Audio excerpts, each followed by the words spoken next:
sometimes one of the spouse may do something, maybe even unintentionally, to shipwreck the trust that they have been building, and or even they've been working so hard, right, to build. So how do you avoid these pitfalls? What do you guys think? Mhm. Yeah, it's not uncommon that we see that Yeah. where an individual may look beyond the little things that Hmm. help instill trust in the relationship. So I would say inconsistencies can be a key to shipwrecking the Yeah. progress. And Yeah. so the safety action plan, Yeah. recovery action plan are really important to agree upon and to adhere to in the big things and the small things. Yeah. Yeah. Yeah.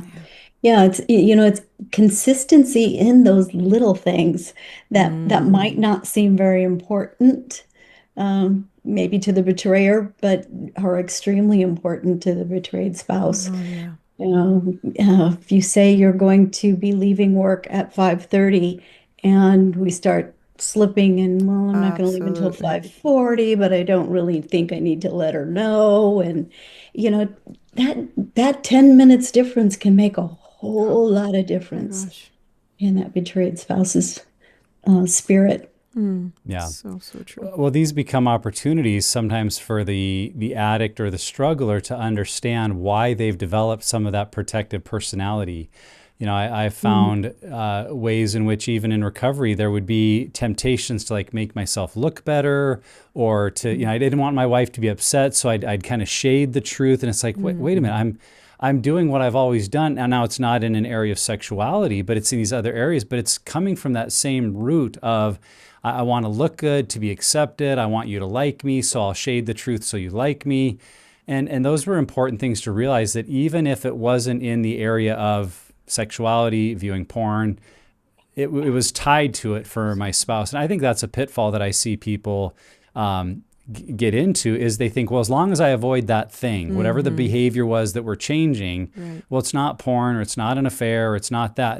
that's really what's important. Yes. And yes, we do need to avoid that thing, but that's not the only thing. And if that's our only measurement of your getting my spouse to trust me, we're probably going to fall far short of what we're aiming for. And so it's being a person of integrity, being someone of authenticity, being above board on everything. That's what rebuilds the trust. And I think, frankly, sometimes we get so focused on stopping the really bad behavior, Oh, we yeah. maybe miss all these other areas that are a part of recovery as well. Mm-hmm. Great point.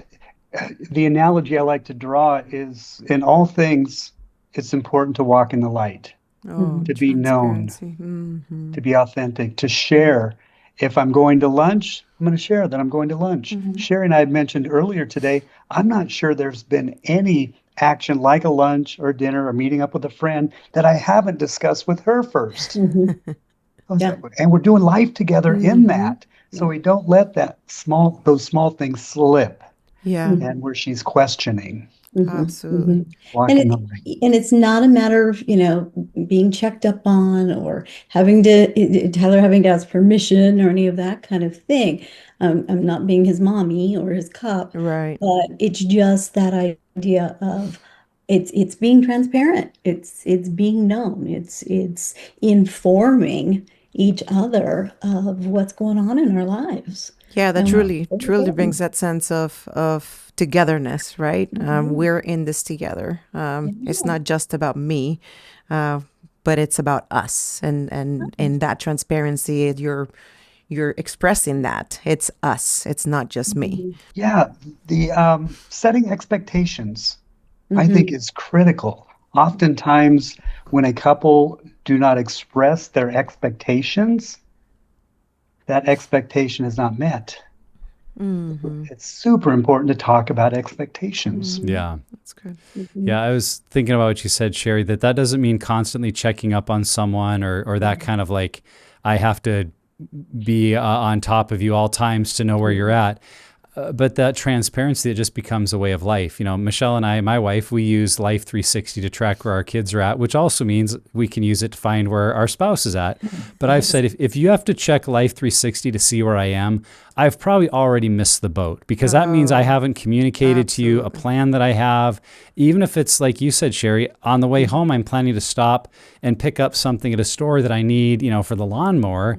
That should be part of my routine of just, hey, I'll probably be 20 minutes late tonight because I'm stopping for this part. And if I've not been thoughtful to communicate ahead of time, I'm already veering into unhealthy behaviors, even if I'm not intending to be secretive at all. But it's just that I don't want to create that feeling for my wife that I don't know where my husband is. I've got to check Life 360 because he didn't tell me. We're already getting off course for what I want to do. Absolutely. An ambiguous situation is a trigger, and rightfully so.